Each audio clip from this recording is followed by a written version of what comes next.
Hello guys, and welcome back again to another WordPress tutorial. In this video I will be showing you how to get to dashboard, which is this page that is in front of you guys. So basically, to open this page you will have to do a lot of not a lot of stuff, but basically it's really simple thing. First of all, you go to wordpress.com and you create account. So wordpress.com, and let's delete all of this. And from here I have already an account, so let's log out. So from here we go here, get started, and then you will have to put your username, email address, password, and then create an account. After you do so, they will give you an option to buy a domain name if you don't have already one, or you can get a free domain name, which will be the free trial of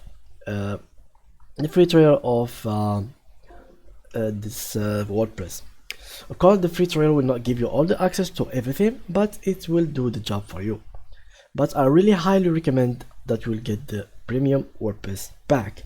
Now, after you do all of this and you get all of this stuff, they will send you the information of your WordPress dashboard.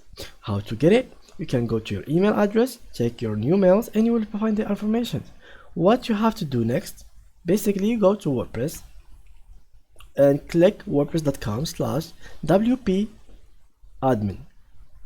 After you do so, a page like that will be open for you. So let's go.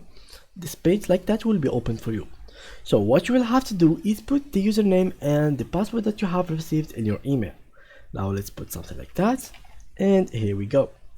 Of course, from here, this is the dashboard that you have looking for. Now from here you will have all of these options. For example, the dashboard, which is like the main menu. Here is home, updates, if there is any updates in your WordPress. Here is some plugins that I have downloaded in my WordPress. You will not find them by default.